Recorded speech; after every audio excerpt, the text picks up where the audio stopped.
Coisa boa estarmos aqui. Tava vendo o Jonathan tocando aqui. A gente tem que começar a bater aquele negócio ali também, né? Daqui a um dia tem que trocar aquele negócio que a gente comprou.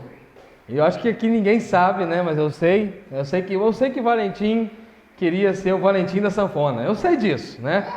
Mas ele... Ah, Matheus, você viu a risada dela? Ah, gostou. Mas nós temos aqui um gaiteiro, né? Ezequiel é gaiteiro. Eu lembro, Ezequiel, quando a gente fez um retiro aqui no Palmital, não sei se você lembra, grupo de evangelismo, e você levou a gaita e foi muito bacana mesmo. Então, daqui a um dia nós vamos ter um grupo de louvor nada convencional, né? Nós não vamos ser o projeto Sola, mas com certeza pelo menos o meia Sola nós seremos, tá bom? Então a gente vai desenvolver esse sermão, até caiu.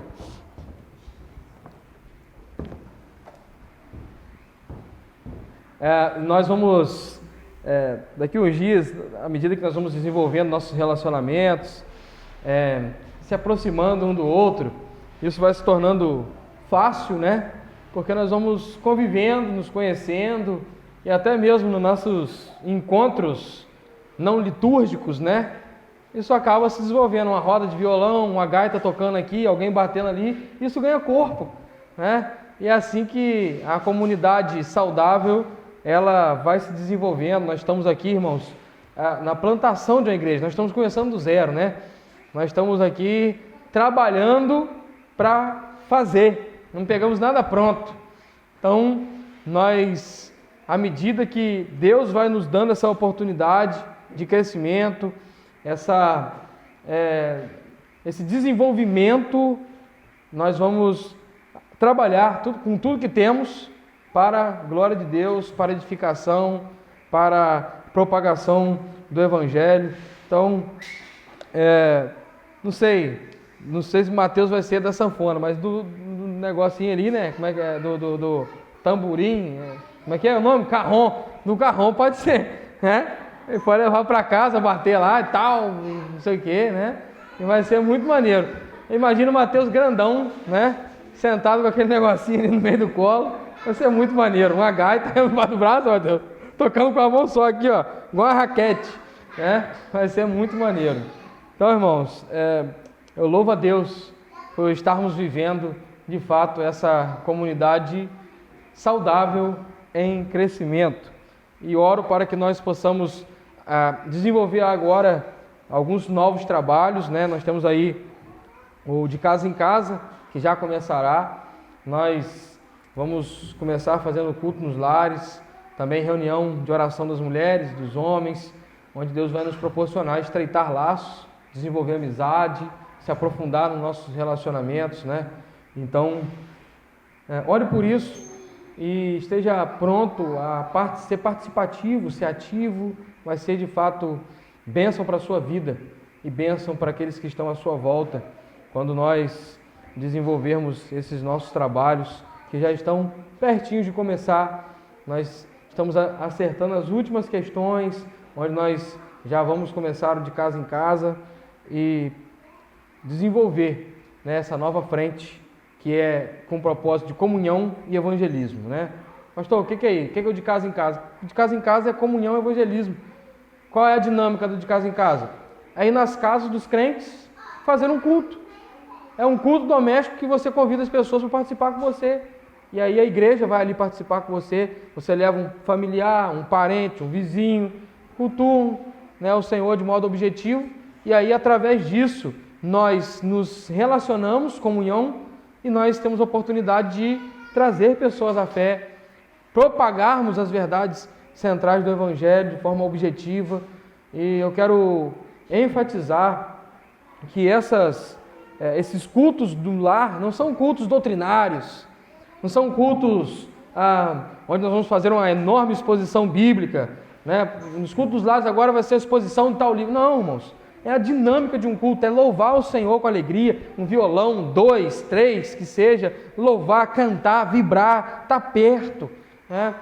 E aí quando nós conversamos aqui, a liderança da igreja, eu falei, e nosso objetivo não é nem fazer banquetes nesses cultos, né? Se eu for na casa do irmão, e o irmão fizer, amém. Vai ter gente que vai poder servir alguma coisa melhor. Vai ter outra pessoa que vai te botar uma garrafa de café e um pacote de biscoito em cima da mesa. Beleza, isso mesmo. Sabe por quê? A nossa comunidade, que está em desenvolvimento, em crescimento, ela precisa ter uma identidade seguinte. Aqui nós temos várias faixas etárias que se reúnem e ninguém é tratado com diferença por causa de nenhuma faixa etária social que ocupa. Quando eu vou na casa de um irmão, o irmão me serve café, biscoito, nós estamos ali com toda a igreja na comunhão, qual é a percepção que aquela pessoa tem? A minha família faz parte dessa igreja sem nenhuma diferença. E eles vêm na minha casa e lidam comigo como eu sou, como a minha família é. Então, é importante que nós venhamos desenvolver esse trabalho. Vai ser um trabalho de grande edificação pessoal e de comunidade. Então, nós vamos fazer isso e vai ser uma grande bênção, irmãos. Quero chamar aqui a Alcimara com a Joana. Hoje nós vamos fazer aquele ato litúrgico de apresentação, né? Acho que a comunidade da fé toda já conhece a Joana, mas nós vamos fazer esse ato importante, onde a igreja assume a responsabilidade, junto aos pais, de orarem por essa menina agora. Helena, vem aqui, junto com a mamãe e com o papai e a Joana. Nós vamos estar orando nesse momento, agradecendo a Deus por essa bênção. Muri, essa é Muri, tá? Essa é Muri, branca do olho azul, né? Essa é Muri. Sobe aqui, Helena, vem cá, amor. Saiu, meu amor. Vou botar aqui então, ó. É um laço, hein? É um laço, fica aqui. Fica aqui, daqui, pacotinho. Opa. Vamos ficar de frente, ó. Isso, assim, olha lá o povo, ó, tá vendo, ó? Tá vendo? Quem que é o maior? Tio Valentim, olha lá. Tio Mateus. Quem que é o mais bigodudo?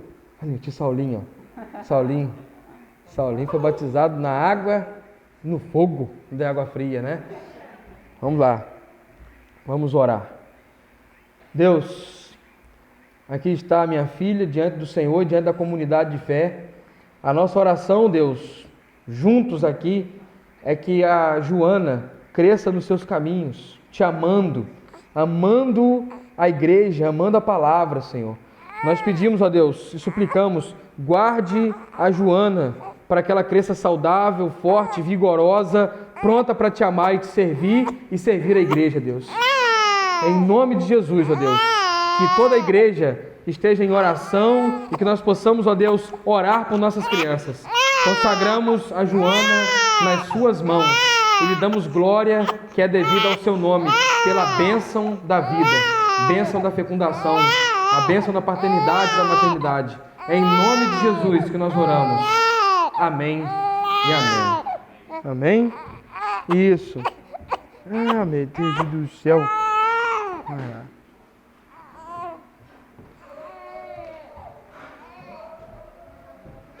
Agora sim, irmãos, vamos lá. 2 Pedro, capítulo 2, versículo 17 ao 22. Vamos avançar na exposição dessa epístola. Uma epístola que nós chamamos ela de similar, junto a Judas. Os termos que Judas usa e que Pedro usa são muito parecidos. É importante destacar que essa epístola é chamada de uma das epístolas universais. Afinal de contas, ela não é destinada a uma igreja apenas específica, mas a um grupo de irmãos, aqueles dispersos, aqueles crentes que estavam espalhados naquele mundo, naquela época, com o objetivo de encorajar a fé, mesmo em meio aos desafios, o principal deles, as heresias que estavam sendo a maior forma de ataque naquelas comunidades naquele momento. Então vamos ler a palavra de Deus a partir do versículo 17, dando continuidade à exposição do último domingo. Melhor, da última quinta-feira. Se coloque de pé, você que achou. A minha versão é a mesma versão que está na tela, revista e atualizada.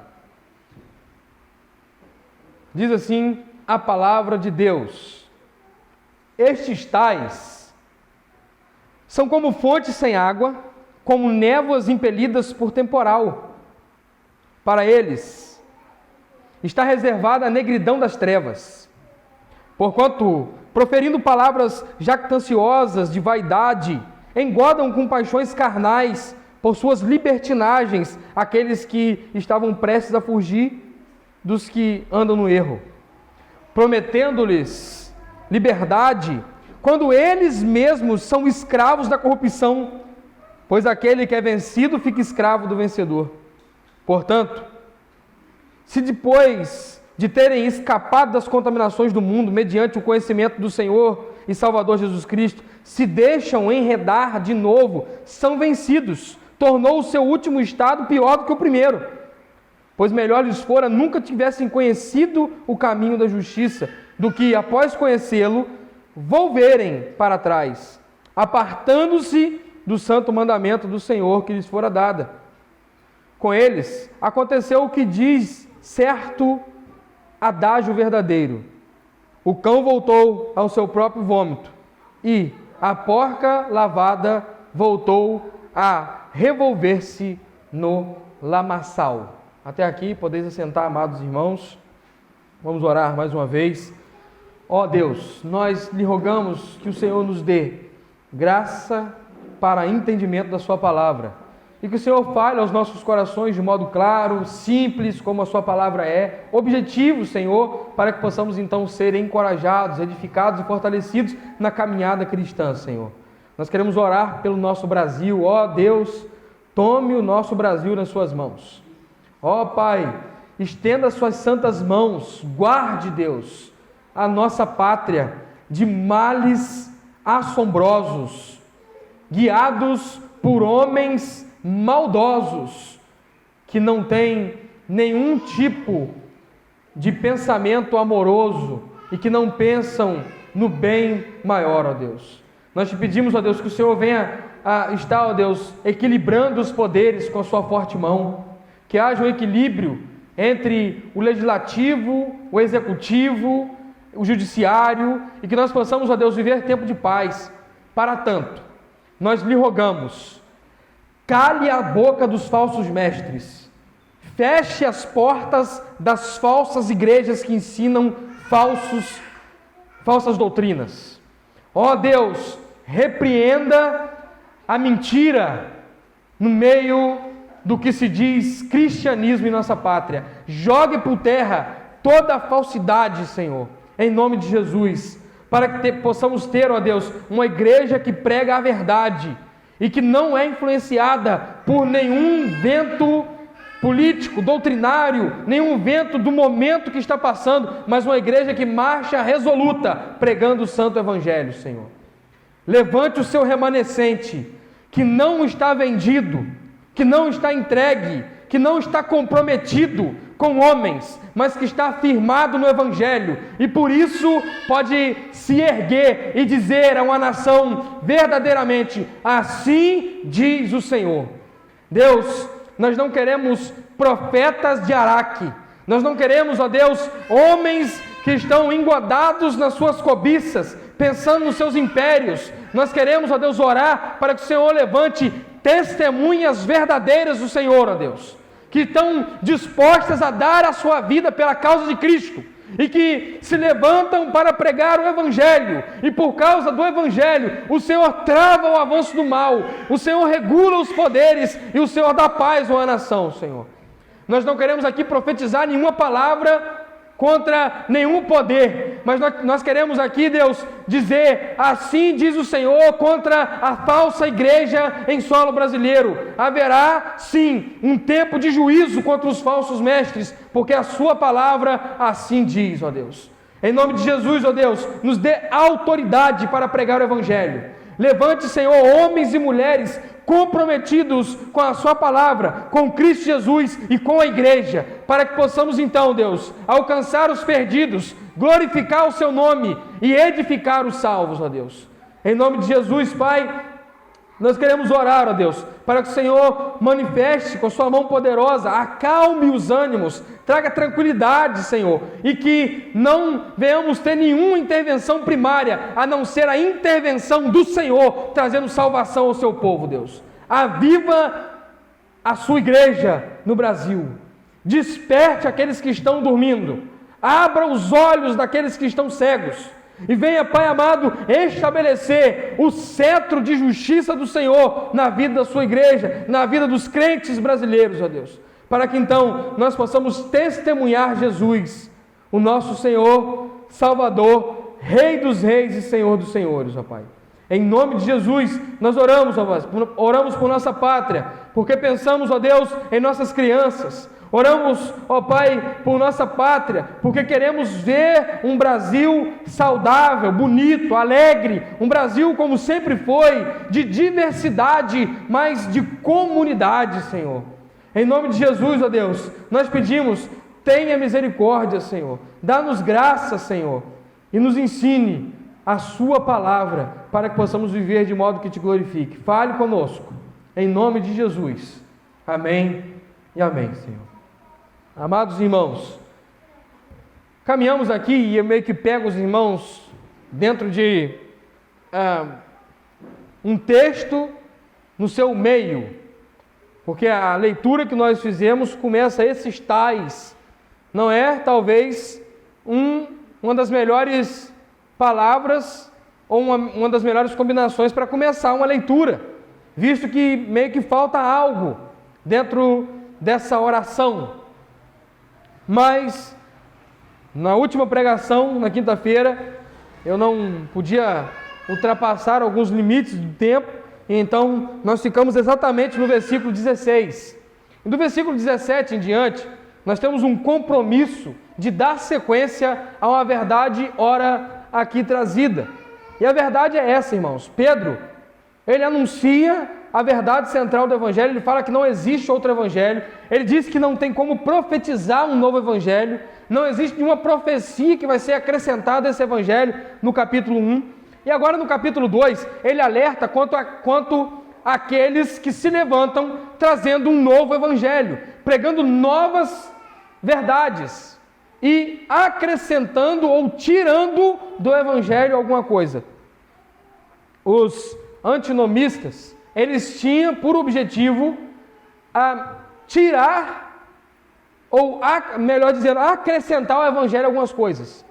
Eles queriam trazer uma ideia de que precisavam prática total da lei para alcançar a salvação. Os gnósticos, por sua vez, eles queriam tirar alguma parte do Evangelho quando eles negavam o Cristo 100% Deus. E onde eles diziam que o Espírito era bom e a matéria era má. E na sua filosofia, os gnósticos, eles tentavam atacar a fé cristã, de modo que eles queriam que a comunidade cristã da época vivesse aquilo na sua natureza. Eles tinham que ser crentes daquela forma, desacreditando no senhorio de Cristo. Então, nesse contexto, falsos mestres, eles começam a atacar a igreja, atacar a comunidade de fé e ensinar esses falsos ensinos. O objetivo deles nunca era botar as pessoas para glorificar a Deus, mas sempre o contrário, perverter a fé dos salvos. E eles, então, vão ser bem dedicados em fazer isso. Eles se introduzem dissimuladamente, ou seja, de modo disfarçado.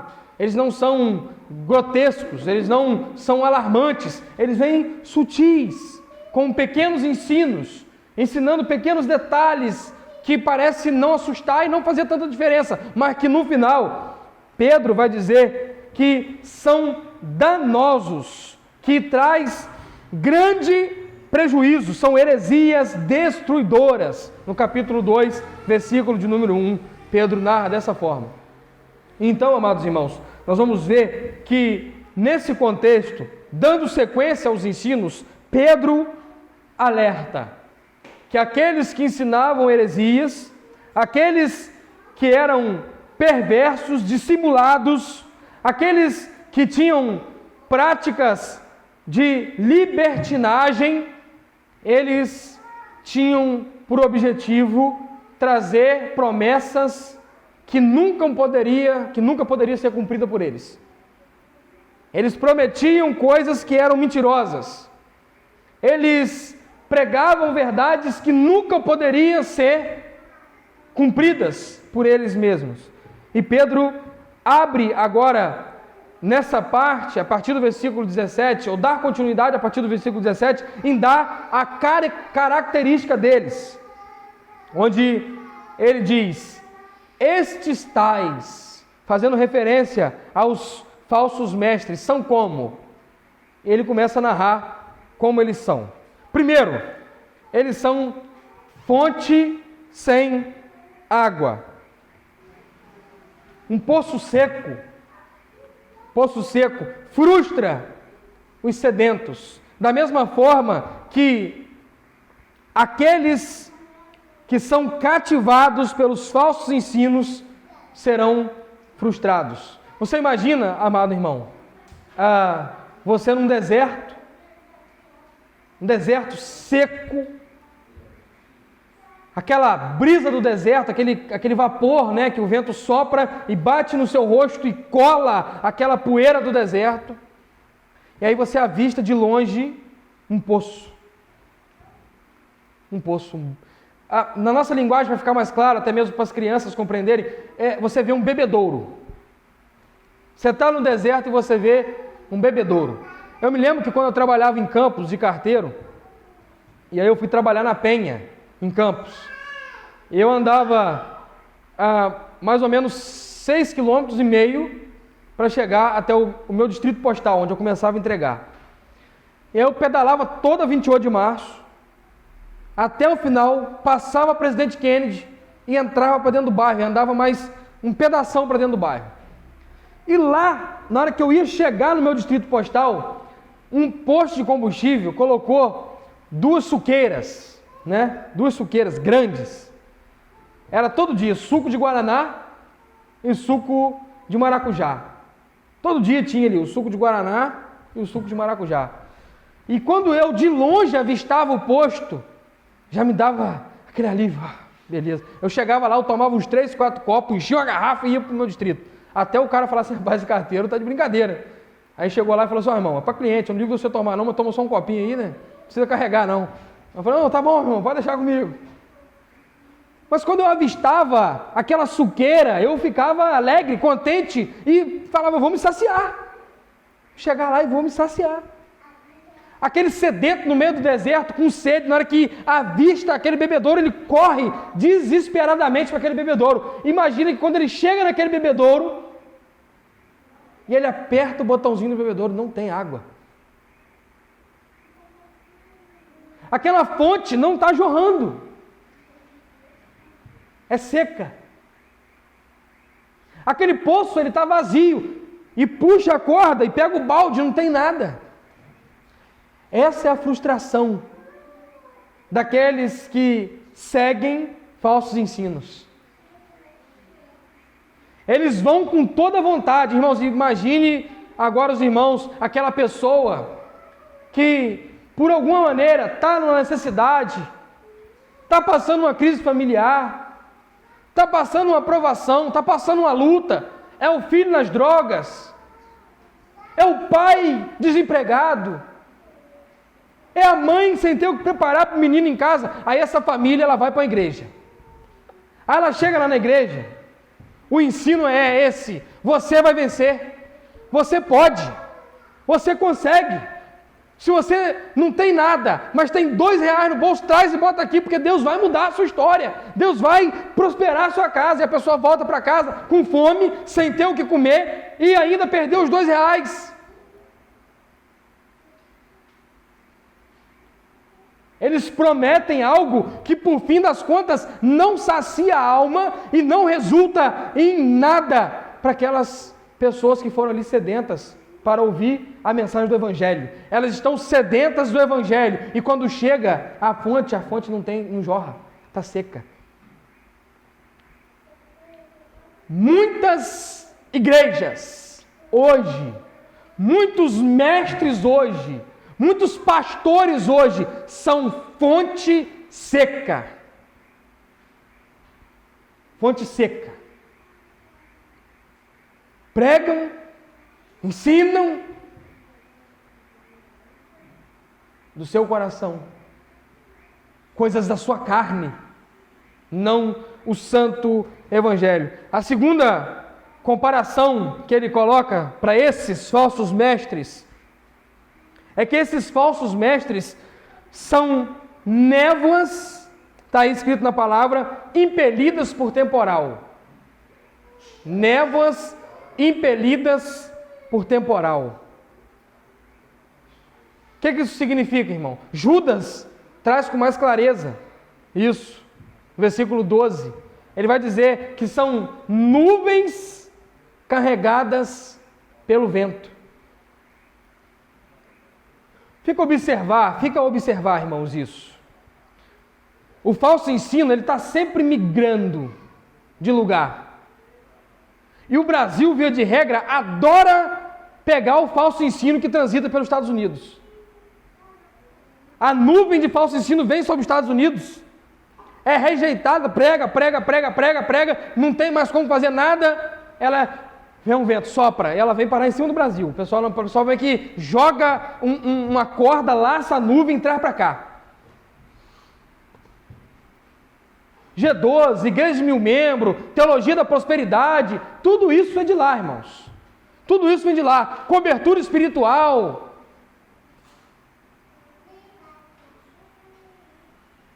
Dança no culto. Igreja preta. Até o nome, eles vão puxando de lá, church. Deixa o church para os americanos usar, irmãos. A gente pode usar a igreja mesmo. Eu acho tão bonito esse nome, igreja. A minha próxima camisa não é culto, ele vai ser só isso. Eu vou escrever só igreja na minha camisa. Eu gosto de fazer camisa assim de igreja. A Silmara fica falando só usa essas camisas agora. Eu gosto. Igreja. A próxima camisa que eu vou fazer, igreja. Eu vou escrever igreja. São nuvens sem água. Eles ficam aqui, não tem água não. Aí, como não molhou ali, fez sombra, mas não molhou, e o povo percebeu, tem que sair dali para outro lugar, faz sombra. Não molha. São névoas, impelidos, são sempre levados, o vento, a moda, eles andam de acordo com o momento.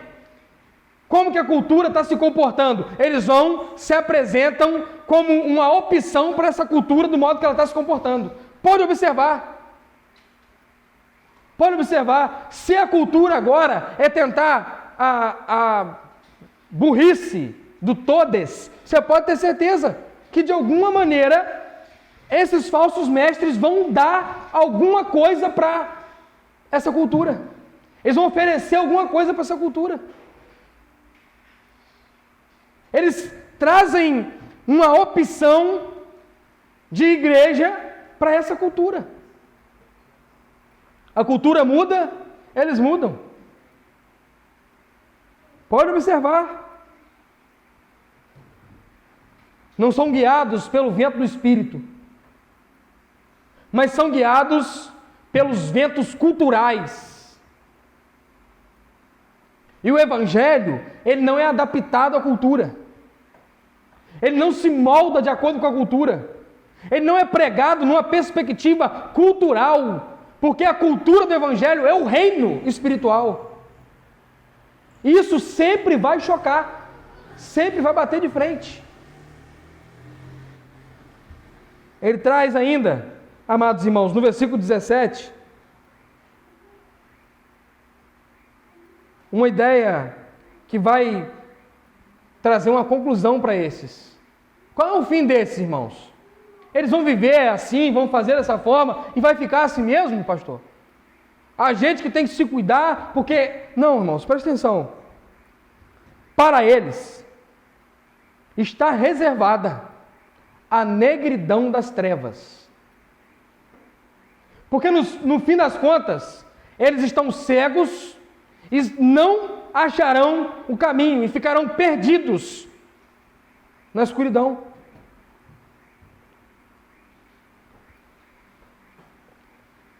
Eles têm um objetivo destrutivo,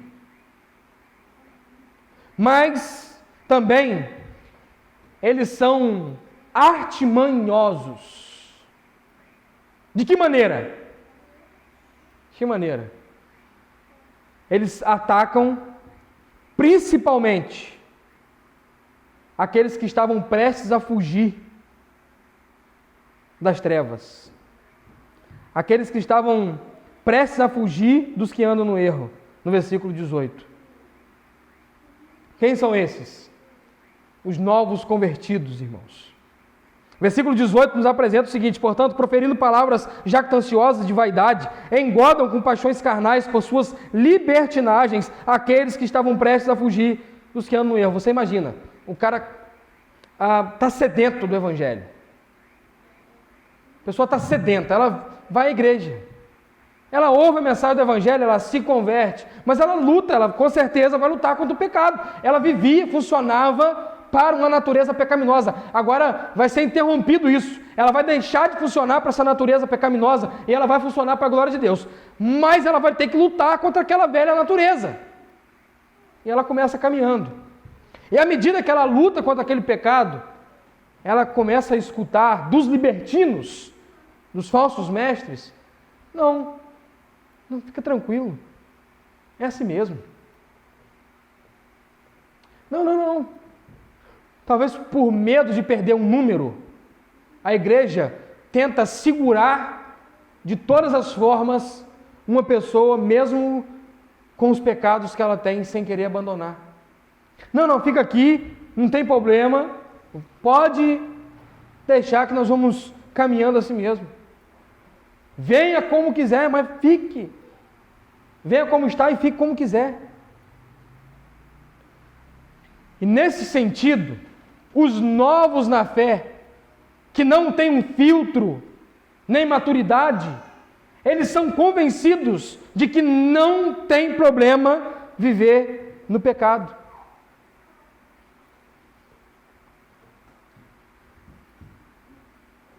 E aí, irmãos, essa falsa sensação de que pode ficar como quiser, na verdade, torna-se uma terrível escravidão. O texto nos apresenta o seguinte, irmãos, no versículo 19 e 20. Prometendo-lhes liberdade, quando eles mesmos, eles quem? Os pregadores, os falsos mestres, aqueles que estão ensinando, eles mesmos são escravos. Eles são escravos da corrupção, pois aquele que é vencido fica escravo do vencedor. Portanto, se depois de terem escapado da contaminação do mundo mediante o conhecimento do Senhor e Salvador Jesus Cristo, se deixam enredar de novo, são vencidos, e tornou o seu último estado pior do que o primeiro. Um peso para quem não conhece e faz o que é errado. Agora, um peso muito maior para quem conhece e faz o que é errado. Falsos mestres são esses. Eles conhecem a verdade. Afinal de contas, para deturpar a verdade, tem que se conhecer ela, para modificar e ensinar segundo os seus preceitos e as suas vontades. E, na verdade, eles prometem liberdade, mas vendem escravidão. Uma falsa liberdade, na verdade, é libertinagem. E o mundo de hoje quer isso a todo custo. A geração que se diz mais livre, mais independente, a geração que se diz mais empoderada, a geração que se diz que tudo, que consegue tudo, que tem tudo, é a geração mais escrava de vícios, de paixões, de ansiedade, de depressão. de suicídios e de uma vida amargurada. Essa liberdade que eles gritam que tem, na verdade, é uma tentativa de libertinagem autorizada. Eu quero ser assim e ninguém deve me impedir. Isso não é liberdade, irmãos. Isso é libertinagem. Sabe o que é liberdade? Liberdade é o jardim do Éden antes da queda. Pode fazer o que você quiser, Adão. Você tem tudo ao seu dispor. Árvores e frutos maravilhosos. Você pode ir por ali, ir por lá. Pode fazer o que você quiser.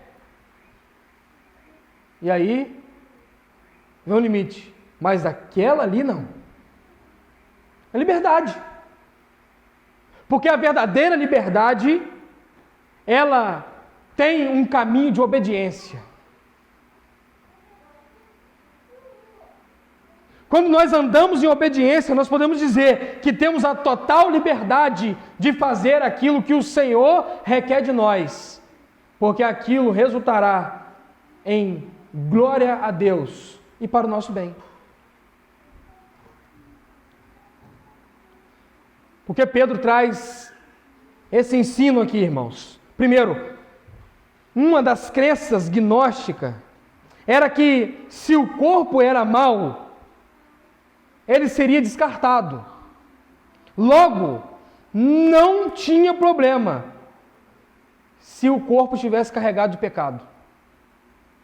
A matéria só que é boa. Irmão, nós cremos no Senhor Jesus, na graça, então nossa alma vai ser salva. E o corpo é mau, ele vai ser descartado. Ele vai ser entregue ao pó. Então não tem problema, o corpo pode ficar carregado de pecado. E os mais terríveis pecados sexuais eram praticados.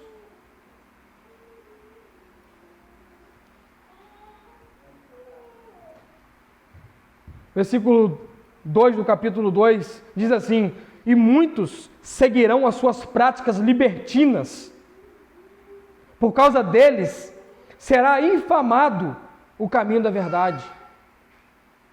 Esses eram os falsos mestres libertinos que queriam trazer a libertinagem para dentro da casa do Senhor.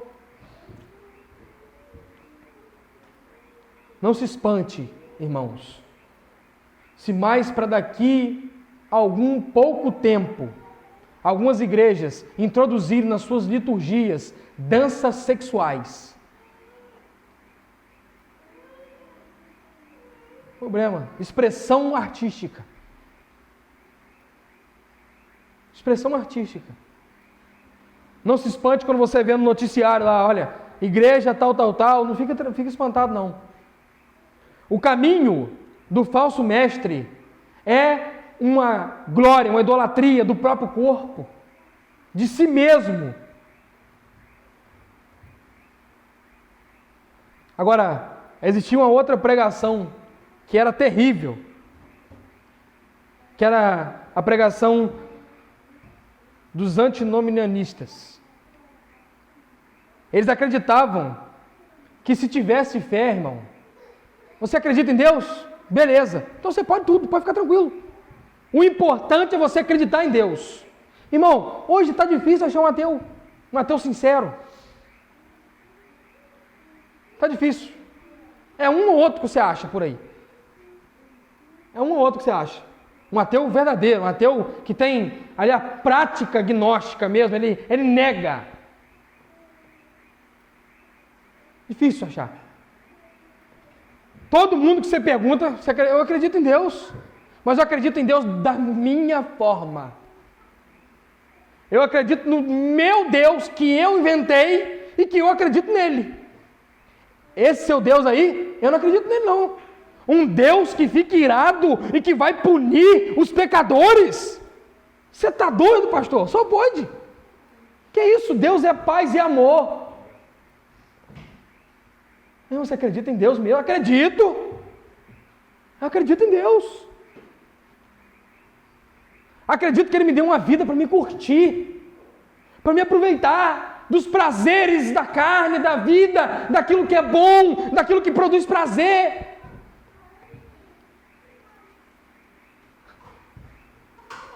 Essa é uma ideia antiga, uma pregação já de tempos. Eu acredito em Deus, está tudo resolvido. Posso viver da minha maneira, posso fazer o que eu quiser, posso ir onde eu quiser, posso andar do meu jeito, posso cultuar do meu jeito. Não tem problema. Eu já ouvi até o seguinte, irmãos, eu acredito em Deus. Na Bíblia eu não acredito não, mas eu acredito em Deus. Eu tenho conhecidos próximos que convivem comigo. Falam isso, olha, na Bíblia eu não acredito. Eu acredito em Deus, mas na Bíblia não. Não sei como acreditar em Deus se é a Bíblia que fala que Deus existe. Acreditar em Deus sem acreditar na Bíblia.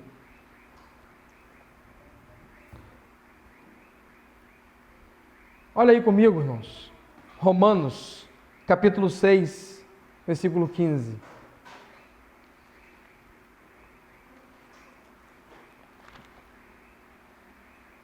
E daí? Havemos de pecar porque não estamos mais debaixo da lei e sim da graça? Paulo responde o quê? De modo nenhum. Eu creio. Eu fui salvo pela graça. Não posso mais. Por que não? Eu não devo mais obediência moral à lei. Eu não tenho compromisso com a antiga aliança da lei. Eu estou no pacto da graça.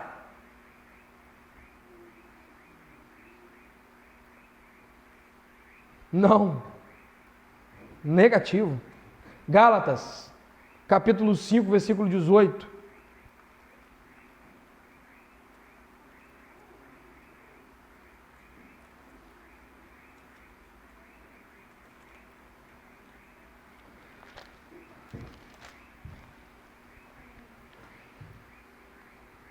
Gálatas 5,18.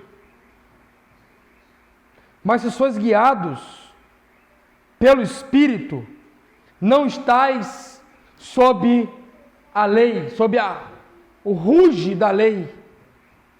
Isso significa, irmãos, que embora nós não temos mais um compromisso pactual com a lei, nós devemos ser guiados pelo Espírito e não por nós mesmos, não segundo o que nós queremos, mas o Espírito que habita em nós que deve nos conduzir, e por isso nós não somos escravos. Por quê? Que diz a palavra de Deus: se o Filho vos libertar, verdadeiramente sereis livres. A liberdade que nós tanto queremos, a liberdade que tanto se diz por aí, liberdade de culto, liberdade religiosa, liberdade de expressão, liberdade. Você escuta muito sobre isso. A verdadeira liberdade que o povo precisa é a liberdade que Cristo nos dá, porque Ele nos liberta das amarras do nosso pecado e nos dá uma vida livre da condenação eterna. Esse é o santo evangelho que deve ser anunciado, amados irmãos. Agora, para finalizar, Pedro apresenta o estado deles. Qual é o estado dessa turma aí? Que ensina essas coisas, que praticam essas coisas. Qual é o estado deles? Versículo 21 e 22. Pois melhor lhes fora nunca tivessem conhecido o caminho da justiça, do que após conhecê-lo, voltarem para trás, apartando-se do santo mandamento que lhes fora dado. Com eles, aconteceu o que diz certo adágio, que é verdadeiro: o cão voltou ao seu próprio vômito, e a porca lavada voltou-se a rolar no lamaçal. Volver-se no lamaçal. Tem coisa que é difícil até o pastor tentar falar assim, imagina aí, né? Mas é o texto que está produzindo. Cachorro, quando está com verme, faz isso, irmãos. Ele come o capim para o capim coçar a garganta dele. Eu sei que tem gente faz tanta bandeira. É isso mesmo. Ele come o capim. Sabe por que ele come o capim? Porque o capim coça a gargantinha dele aqui, ó. Produz um vômito. E ele bota tudo para fora. Sabe o que ele faz depois? Come, ainda lambe onde estava aquilo caído. É nojento, né? É nojento, né? É assim que encontra-se o estado dos falsos mestres. E 1 João vai dizer que eles estavam no meio de nós, mas não eram dos nossos. Por isso que eles voltaram a comer do próprio vômito. Eles tiraram a imundícia deles, jogaram para fora. E caminharam por um tempo. Imagine agora a parábola do semeador.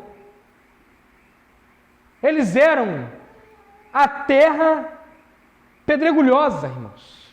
Caiu a semente, nasceu por um pouco de tempo, as suas raízes foram consumidas e eles começaram nos falsos ensinos. Eles começaram a alimentar as raízes dele nos falsos ensinos e pregaram os falsos ensinos. Eles voltaram, perderam tudo, saíram. E toda a imundícia que eles tinham jogado para fora, eles não trazem aqui de novo. Eu vou me banquetear com o meu próprio vômito. Aquela porca lavada que voltou a rolar no lamaçal. Não tem gente, é moda para alguns ricos aí criar porquinho em casa, né? É uma doideira danada. Pega um porquinho bonitinho, lava, cria dentro de casa, igual um cachorrinho. O bichinho corre para lá, para cá. Twin, twin, twin. Mas imagina se você pega um porquinho, lava ele todinho. E quando você solta o porco, o primeiro lugar que o porco vai procurar é o quê? É a lama. Porco gosta de lama.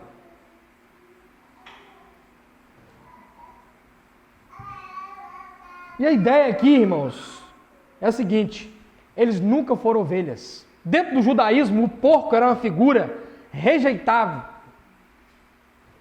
nojenta. Eles não eram ovelhas, eles eram o quê? Porcos. Falso mestre, ele pode até tentar se vestir, irmão. Tem aquela imagenzinha, né, de um lobo que vestiu uma lãzinha e foi quietinho, né, para tentar pegar um cordeirinho. Mas quando esse porco que está com a lãzinha por cima vê uma lama, nada segura ele, ele corre desesperadamente para a lama, enrola nela. Irmãos, porcos não conseguirão permanecer de pé na igreja. Quem permanece no aprisco são ovelhas. As ovelhas regeneradas, lavadas, remidas.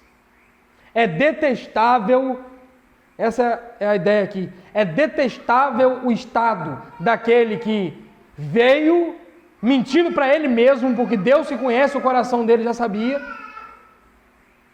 É detestável o estado desse. E ele volta para suas antigas práticas.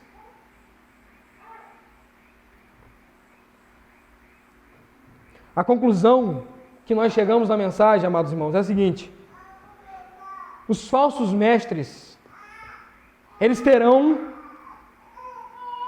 a sua justa punição, conforme diz a parte B do versículo 17. Para eles está reservada a negridão das trevas, dando a ideia de um julgamento futuro.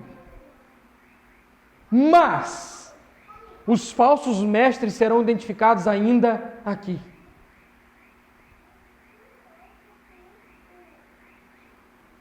Escândalos servem ou são dados dentro da permissão do Senhor para identificar falsos mestres. Ainda que nós não gostemos e olhamos para isso e ficamos tristes, sofremos quando acontece um escândalo. Numa dessas falsas igrejas, você vê o movimento Hillsong nos Estados Unidos. Escândalos que explodiram e atingiu décadas de ministério. Foi só voltando e vendo práticas homossexuais, fornicação, divórcios, adultério no meio daquele, tudo escondido. E veio o escândalo à tona e explodiu.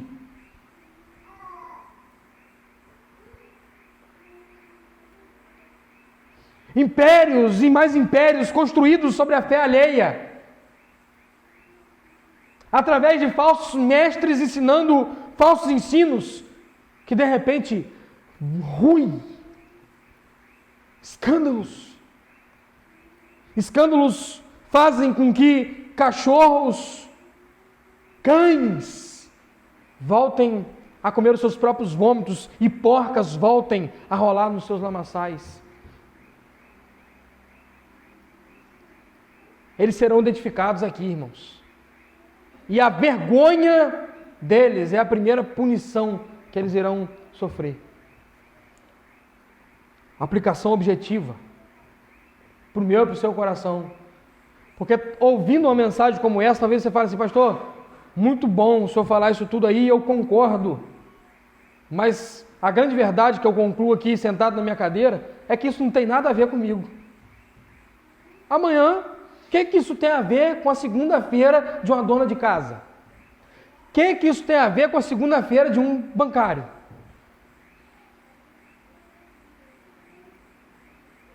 O que isso tem a ver com a segunda-feira de um frentista? De um braçal?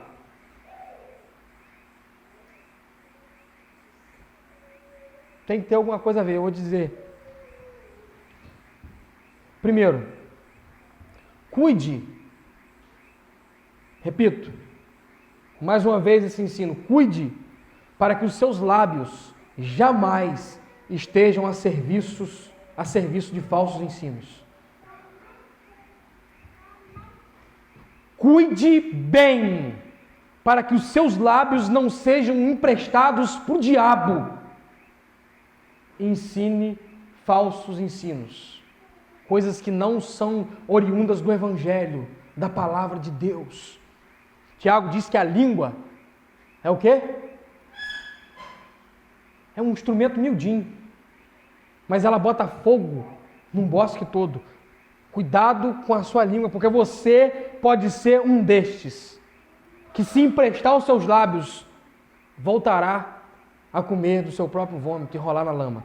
Segundo, apegue-se à palavra de Deus e ao santo evangelho, para que nenhum falso ensino encontre lugar no seu coração, e através de achar lugar no seu coração, na sua casa, na vida da sua esposa, na vida dos seus filhos. Pastor, como que eu vou vencer o falso ensino? Se agarre com o evangelho. Pastor, como que eu vou identificar que estão tentando me enganar? Se apegue à palavra de Deus. Seja como os bereanos, que os apóstolos pregavam e eles abriam as escrituras para conferir se aquilo era verdade. Nós vivemos um tempo de geração de crentes que não pegam na palavra de Deus, por isso são tanto enganados, irmãos. Eles vão de ponto morto para a igreja, escutam o que o pastor prega, voltam para suas casas, não pega na Bíblia a semana toda, volta para o culto, vive um momento emocionalista. Uma palavra que é jogada, e eles vão para casa, não pegam na palavra. E por último, irmãos, ore a Deus, clame ao Senhor, para que você possa, com amor e verdade, combater falsos ensinos no seu dia a dia. Como, pastor? Vou fazer isso. Como é que eu vou fazer isso? Irmão, você está lá no seu trabalho. Trabalho é um campo maravilhoso para você ou dar um mau testemunho ou um bom testemunho. É um lugar maravilhoso. E aí surge o assunto, porque o cara é casado. Rapaz, ontem deixei minha mulher em casa, dei um voo no bar e tal. Ih, rapaz, lá, né? Conheci uma garota lá e tal, e saí com ela. Isso é algo que está sendo tolerado pela igreja moderna, irmãos. Pelos falsos mestres, falsos ensinos. E aí você tem a oportunidade de falar assim, olha, para aí. Igual que está na palavra de Deus, que a gente não pode adulterar, está lá no mandamento, está em Êxodo 20, né? Não adulterarás. Ah, mas o meu colega de trabalho não é cristão, pastor. Ele pode não ser cristão, mas ele é ateu? Deixa eu ver, ele é ateu. Você nunca ouviu falar que acredita em Deus? Ele acredita em Deus dessa forma. Ele está acreditando num engano dele mesmo, ou que alguém falou com ele. Você está lá na sua escola, né? E aí já tem testemunha aqui de pequenininhos fazendo isso. Ah, porque namorar, você é criança, a gente não faz isso não. Tem a hora certa para isso. Testemunho, combate ao falso ensino, aquilo que está sendo ataque do diabo através de falsos ensinos. E lá na família, como é que funciona? Está lá sentado com a família, papapá, almoço, tranquilo. E alguém se levanta e fala, tem problema. Viver a vida como a pessoa quer. Eu gosto dessa liberdade que eu tenho. Eu vivo do jeito que eu quero, isso é muito bom. Eu vou onde eu quero, eu faço o que eu quero. E você pode falar, não, peraí, tudo que você faz, aquilo que você quer, é guiado para um caminho que agrada a Deus ou desagrada a Deus? Sai do politicamente correto, irmãos. Saia do politicamente correto e viva o evangelho correto. Porque é o evangelho vivido de forma correta que é o principal instrumento para combater falsos ensinos e falsos mestres. Estes têm espaço porque muitas vezes os justos se calam, parafraseando Martin Luther King Jr. Nós precisamos falar daquilo que vimos e ouvimos, para que então isso refreie o avanço do mal, do falso ensino, do falso profeta. O falso profeta, o falso ensino, ele é capaz de ruir toda a nação. Nós vimos aí a falência do falso ensino religioso no tempo político. Atos proféticos, profecias e mais profecias que vieram ruir, irmãos. Eu não estou falando de opção política, cada um tem a sua. Pautado na palavra de Deus, é claro, nós devemos andar com princípios. Vamos profetizar. E aí não cumpriu, não deu. Faliram, irmãos. Frutos de falsos ensinos. Que produz, a profecia ainda está de pé, eu levanto minhas mãos, eu sou apóstolo. Olha, irmãos, falsos ensinos que nós temos aí é torto e direito. Apostolado, pastoreio feminino, dança em culto, tudo falso ensino, tudo heresia. Tudo que não está naquilo que Deus estabeleceu de igreja neotestamentária. Nós não podemos nos calar. Estou falando para ninguém tampar na briga com ninguém, não, irmãos. Eu estou falando para você ser amoroso e verdadeiro. Tem muito falso ensino que é travado com abraço e com a oração de um verdadeiro amigo. A pessoa toda amargurada por causa de um falso ensino e que ela está sempre buscando fazer o que estão prometendo para ela. Faz isso que vai dar certo, que vai ser assim. E nunca acontece. Ela está amargurada. Ela já está desistindo de Deus. E rebelde. Começando a esbravejar contra Deus. E você dá um abraço nessa pessoa. Você ora com ela. Você abençoa a vida dela com um momento de oração. Tem muito falso ensino que vai ser quebrado com um momento de um sorvete. Vamos tomar um sorvete hoje com você. Vamos bater um papo tomando um sorvete. E aí você senta, toma um sorvete, conversa. e a pessoa está cheia de falso ensino, palavras aqui todo torta no ouvido dela, e você começa endireitando aquelas palavras através de um coração amigo. E a pessoa é mudada. A sua perspectiva, o seu olhar. Esteja certo de que o falso ensino está aí. E de que para você não se corromper, você precisa se agarrar ao Santo Evangelho, à Palavra de Deus. E vai viver aí, vai viver para a glória de Deus, nesse mundão de Deus, nesse Brasilzão de Deus, em cada área que Deus te colocou, viva para a glória de Deus lá, que você vai ser trava para o avanço do mal. Amém? Vamos fechar os seus olhos, amados. Quero chamar o Jonathan aqui. É o momento de você fazer a sua oração, que a aplicação que o pastor faz, ela é audível. Agora, a aplicação que o Espírito Santo faz, ela é espiritual, vai no centro do coração. E agora é o momento de você falar com o Senhor, aplica essa palavra no meu coração, age com o seu Espírito Santo aqui dentro de mim, e que os impulsos produzidos pelo Santo Evangelho, aqui na minha mente, durante essa pregação, eles venham aqui para dentro do meu coração e sejam verdadeiros na minha prática cristã. É o momento de você pedir, Senhor, age agora no meu coração, me transformando. Eu quero te servir, eu quero te amar, eu quero te obedecer, eu quero viver o Santo Evangelho, eu quero pregar o Santo Evangelho, eu quero ser uma pessoa quebrantada, humilde, mansa, verdadeira, amorosa.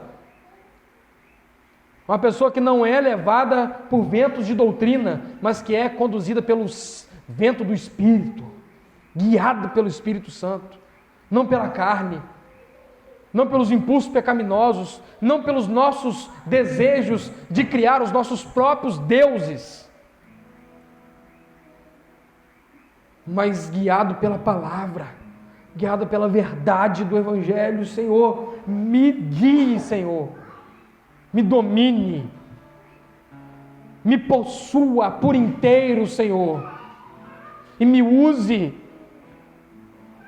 para edificar, para ser um instrumento de pregação, propagação do Evangelho. Me use para glorificar o Senhor onde quer que eu esteja, na minha família, no meu trabalho, na minha vizinhança, onde eu ando, onde eu vou. Senhor, eu quero te glorificar, propagando o Santo Evangelho com palavras simples e objetivas, com gestos claros de um santo, de quem foi alcançado pelo Evangelho.